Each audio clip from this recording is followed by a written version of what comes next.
Ibu dari Cheo ini terlalu kejam untuk ingin segera memeluk cucu. Maka dia mencari 7 ahli bela diri, berencana untuk menculik Cheo dan menjodohkannya. Namun sang Cheo malah makan mie instan. Sepertinya dia sama sekali tidak peduli. Kemudian dia bangkit dan memberitahu ibunya. Sebenarnya dia sudah punya pacar, hanya saja ibunya tidak tahu. Namun setelah ibunya pergi, asistennya segera berkata, jelas-jelas Cheo tidak punya pacar. Mengapa masih harus menipu nenek ini?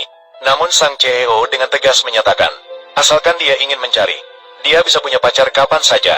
Hanya saja dia tidak suka perjodohan. Kemudian memerintahkan asistennya untuk mengemudikan mobil ke jalan raya. Saat itu, seorang gadis lewat dengan kebetulan. Melihat pemandangan ini, Cheo segera menyuruh asistennya berhenti. Mari saya tunjukkan, apa itu cinta bebas. Ah, tidak mungkin, menghentikan orang di jalan. Apakah kamu punya pacar? Aku belum punya. Jadi, sekarang kamu sudah punya. Ah, belum menunggu gadis bereaksi, bos langsung mengeluarkan cincin berlian.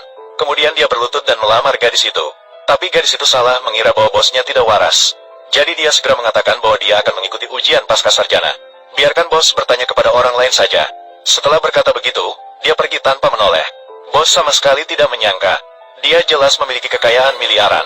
Tapi dia masih ditolak dengan tegas oleh gadis itu. Itu sangat melukai harga diri bos. Untuk pertama kalinya dia merasakan patah hati. Dia tidak bisa menghadapi ibunya. Bos hanya bisa memikirkan satu cara terakhir, yaitu pergi ke luar negeri.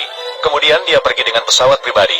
Tapi yang tidak terduga oleh bos, gadis itu sebenarnya adalah ibunya. Dia diatur untuk bertemu jodoh. Meskipun Cheo menghilang, tapi ibu masih membawa gadis itu pulang. Memutuskan untuk menjadikan gadis itu sebagai menantunya sendiri. Oh ya, di mana suamimu? Saya sudah mengatur orang untuk menangkapnya. Untuk sementara, tolong terima nikah ini. Bagaimana dengan pernikahan dan surat nikahnya? Setelah orang itu ditangkap, aku akan memberimu penjelasan kemudian. Menangkap orang, menangkap dan membawa masuk. Dalam sekejap, 3 tahun berlalu, Cheo kembali ke negara. Selama 3 tahun ini, Cheo tidak hanya berhasil melepaskan diri dari semua ahli yang dikirim oleh ibu, tetapi juga dengan kemampuannya sendiri. Ia juga berhasil menciptakan karir di luar negeri. Namun Cheo masih terus merindukannya, gadis yang ditolaknya 3 tahun lalu. Dia berpikir setelah 3 tahun berlalu, dia seharusnya sudah lulus. Maka dia memutuskan untuk pergi mencarinya. Cintanya, bahkan asistennya di sampingnya tidak bisa menahan untuk tidak berseru. Cheo benar-benar pria yang setia. Kemudian, berdasarkan informasi yang dapat dipercaya dari sumbernya, dia membawa Cheo ke rumah gadis itu. Untuk menghindari kecurigaan, Cheo memutuskan untuk menunggu di pintu terlebih dahulu. Tidak disangka dia melihat gadis itu dikeluarkan dari rumah oleh ayahnya. Ternyata ibu gadis itu sakit parah. Namun ayahnya sama sekali tidak peduli. Tidak hanya merebut perusahaan dan harta ibunya, tetapi juga merebut perusahaan dan harta ibunya. Bahkan membawa senjata untuk mengambil alih sarang burung gagak. Hal ini membuat gadis itu sangat marah. Dan tujuannya kali ini adalah untuk membuat ayahnya menandatangani perjanjian transfer rumah sakit untuk ibunya. Tidak disangka ayahnya tidak hanya menolak untuk menandatanganinya, tetapi juga mengancam gadis itu dengan tindakan kasar.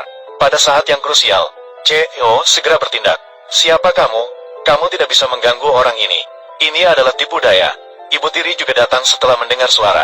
Melihat ada yang mendukung gadis itu, dia masih sombong dan arogan, siap untuk menamparkan gadis itu. Pada saat itu, gadis itu menghindar dengan gesit. Kemudian dengan satu tendangan, dia menjatuhkan ibu tirinya ke tanah. Gadis itu juga tidak ingin berbicara panjang lebar dengan mereka. Langsung memberikan perjanjian transfer kepada ayahnya, mengatakan bahwa dia akan datang untuk mengambilnya dalam 3 hari. Namun adik tiri masih ingin bertarung dengannya. Tidak disangka gadis itu menendang lagi. Dan sifatnya yang begitu dominan, membuat direktur semakin terpesona. Xiao Zhen, kamu Xiao Yi. Wanita yang begitu menarik. Aku benar-benar melewatinya selama 3 tahun. Untuk mengejar gadis itu, direktur mengikuti sampai ke kafe. Melihat direktur tadi membantunya keluar dari situasi sulit, gadis itu segera mengucapkan terima kasih. Kemudian mengatakan jika tidak ada yang penting, dia akan pergi dulu. Namun direktur malah menghentikannya, lalu mengedipkan matanya. Hua-hua datang. Berikan, Mom. Apa yang kamu?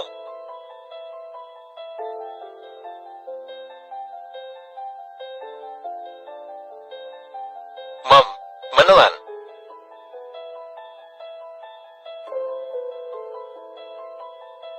Tiga tahun tidak bertemu. Bagaimana kamu? Masih menggunakan trik ini padaku. Ada sesuatu di belakangmu. Hei kamu Xiao Zhen. Aku menyukaimu 5. Menikahlah denganku. Saudara, kamu terlalu langsung. Kita baru bertemu beberapa kali. Menikah dengannya, menikah dengannya, menikah dengannya.